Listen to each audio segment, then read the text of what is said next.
சாந்தி. நேயர்கள் அனைவரையும் விலைமதிப்பற்ற ரத்தினங்கள் நிகழ்ச்சியில் மனதார வரவேற்கின்றோம். ஒவ்வொரு முறையும் நம் முன்பு பிரம்மா குமாரிகள் ஈஸ்வரிய விஸ்வ வித்யாலயத்தின் மூத்த ராஜயோகி மதிப்பிற்குரிய ராஜு சகோதரர் அவர்களின் மூலமாக இவ்விலைமதிப்பற்ற மகா வாக்கியங்களின் ஆழ்ந்த விஷயங்களை அறிகின்றோம், புரிந்து கொள்கின்றோம், மேலும் ஸ்திதியை உன்னதமாக்குகின்றோம். சகோதரரே, இன்றைய நிகழ்ச்சியில் உங்களை அன்புடன் வரவேற்கின்றேன். சகோதரரே, அடுத்த முரளியில் பார்த்தோமானால் பாபா 2 வார்த்தைகளை பற்றி வர்ணித்துள்ளார். ஒன்று திவ்ய புத்தி, மற்றொன்று திவ்ய திருஷ்டி. அந்த வார்த்தையை ஒருமுறை உங்கள் முன் சொல்கின்றேன்.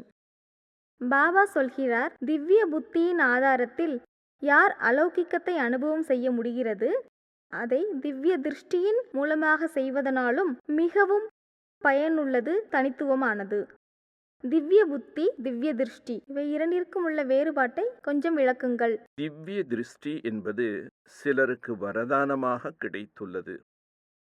பிரம்மா குமாரிகள் பாஷையில் இதனை தியானம், டிரான்ஸ், சாட்சாத்காரம் என்று கூறப்படுகின்றது. திவ்ய திருஷ்டி என்றும் சொல்லலாம். நம்மிடம் உள்ள சில சகோதரிகளுக்கு அவ்வரதானம் என்பது கிடைத்துள்ளது. ஆரம்பத்தில் உள்ள சகோதரிகள், மேலும் இடையே வந்த சில சகோதரிகளுக்கு இந்த வரதானம் கிடைத்துள்ளது. டிரான்ஸில் போய் பாப் தாதாவை நேரில் சந்திப்பார்கள். நேரில் சந்தித்து நற்செய்திகளை கொண்டு வருவார்கள். அவர்களிடம் எந்த அளவுக்கு கேட்சிங் பவர் உள்ளதோ, விஷால புத்தி உள்ளதோ, அதன் அனுசாரம் அந்த அவ்வக்த நிலையின் விஷயங்களை ஈர்க்க முடியும். திவ்ய திருஷ்டியால் எவ்வளவு கேட்சிங் பவர் உள்ளதோ அதன் அனுசாரம் அவர்கள் தங்கள் வர்ணனைகளை செய்வார்கள். ஆனால் யாருடைய புத்தி விஷாலமாக உள்ளதோ அதற்கு திருஷ்டி தேவையில்லை, தியானத்தின் அவசியம் இல்லை, டிரான்ஸ் அவசியம் இல்லை. புத்தியின் மூலமாக அனுபவங்கள் என்பது ஏற்பட்டது. அந்த அலௌகிக அனுபவம் தான் உங்கள் மனதில் முத்திரையாக பதியும். பாபா விரும்புகின்றார், புத்தி மூலமாக சாக்கார வதனத்தை, அவ்வக்த வதனத்தை, நிராகார வதனத்தை அனுபவம் செய்ய வேண்டும். திருஷ்டி மூலமாக ஒரு வினாடி காட்சி பார்த்துவிட்டால் மறைந்துவிடும். எந்த ஒரு காட்சியும் பார்த்து மறந்து விடுவார்கள். ஆனால் அனுபவம் என்ற கண்களால் பார்த்தால், புத்தி என்பது அனுபவம் செய்வது, அனுபவம் என்ற கண்களால் பார்ப்பது, அதைத்தான் புத்தியால் பார்ப்பது என்று பொருள். ஒருமுறை திவ்ய புத்தியை குறித்து சற்று இன்னும் விரிவாக விளக்கம் தாருங்கள். மனம், புத்தி இருக்கின்றது. மனம் சிந்திக்கும் காரியம் செய்கின்றது, புத்தி நிர்ணயிக்கும் காரியம் செய்கின்றது. புத்தி தெய்வீக நிலை அடைந்து விடுகின்றதோ, அதாவது லௌகீக விஷயங்கள் நிறைய இருந்தால் இங்கு என்ன நடக்கின்றது, அங்கு என்ன நடக்கின்றது என்ற விஷயங்கள் புத்தி அலைமோதி கொண்டிருந்தால், அதனை நாம் ஞான யோகத்தினை மேற்கொள்ளும் பொழுது நம்மிடம் உள்ள வீணான விஷயங்கள் அனைத்தும் விலகிவிடும். வீணான எண்ணங்களை விலக்குவதன் மூலம் நம்முடைய புத்தி தெய்வீகமாக, தூய்மையாக ஆகின்றது.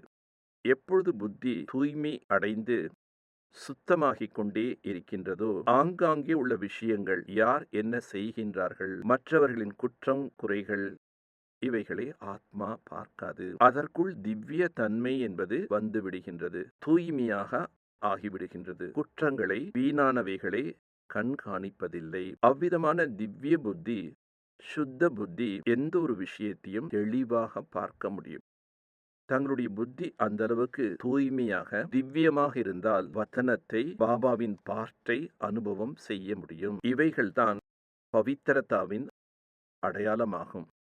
நாம் தனக்குள் அந்த அளவு சுத்தமாக, தூய்மையாக இருந்தால் தன்னைத்தான் தெளிவாக பார்க்க முடியும் என்று பாபா கூறுகின்றார். நான் யார், நான் எவ்வாறு இருக்கின்றேன் என்பதனை கோடியிலும் ஒரு சிலர்தான் அறிவார்கள். என்னுடைய ஆத்மா யார், நான் எவ்வாறு இருக்கின்றேன் என்பதை அறியவும் புத்தி தெளிவாக, சுத்தமாக இருத்தல் வேண்டும். எந்த அளவு நமது புத்தி வெளி கவர்ச்சியில் அலைவதிலிருந்து விடுபடுகின்றதோ, ஆங்காங்கே அலைவது நிறுத்தும் பொழுது புத்தி தூய்மையாகிக் கொண்டே இருக்கும். இத்தகைய தூய்மையான புத்தியால் அவ்வக்த வதனத்தை நாம் நன்கு அனுபவம் செய்ய முடியும். நாம் முரளியில் மேலும் பார்த்தோமானால் அவ்யக்த ஸ்திதியை பற்றி பாபா கூறுகின்றார். அதாவது நாள் முழுவதும் அவ்யக்த ஸ்திதியில் இருந்தால்தான் அமிர்த வேளையில் நீங்கள் உள்நோக்கு முகம் அவ்யக்த ஸ்திதியில் இருக்க முடியும் என்கிறார். ஏனெனில் காரிய விவகாரங்களில் புத்தி இருக்கும். மேலும் லௌகீகத்தில், அதாவது உலகத்தில் பார்த்தோமானால் அனைவருக்கும் லௌகீக காரியங்களும் செய்ய வேண்டியிருக்கும். அந்நேரத்தில் லௌகீக காரிய விவகாரங்கள் செய்து கொண்டே எவ்வாறு உள்நோக்கு முகத்தில் அவ்வியக்த நிலையில் நிரந்தரமாக இருப்பது? இதை நிரந்தரமாக்குவதற்கு என்ன விசேஷ புருஷார்த்தம் செய்ய வேண்டும்? தெளிவான விளக்கம் கொடுங்கள். அமிர்த வேளையில் ஸ்திதி நமது நாள் முழுவதும் இருக்கும் நிலையை பொறுத்துதான் அமைகின்றது. நம்முடைய காரிய விவகாரங்கள் அனைத்தும் வெளிநோக்கில் உள்ளது. காரியங்கள் செய்வதற்கு பாபா அனுமதி கொடுத்துள்ளார். ஆனாலும் காரியங்கள் செய்து கொண்டே இப்பயிற்சியை நாம் செய்ய முடியும். நான் ஒரு ஆத்மா இந்த கர்மேந்திரியங்கள் மூலமாக செய்விக்கின்றேன் என்று எந்தொரு காரியமும் இந்நிலையிலிருந்து நாம் செய்ய வேண்டும். பாபா என்னை நிமித்தமாக ஆக்கியுள்ளார். நான் கர்மேந்திரியங்கள் மூலமாக செய்விக்கின்றேன். அப்பொழுது உள்நோக்கு முகத்தில் அவ்வக்த நிலையில் இருக்கின்றோம். நான் செய்கின்றேன் என்ற நிலையிலிருந்து குழந்தைகள் விடுபட வேண்டும் என்று பாபா விரும்புகின்றார்.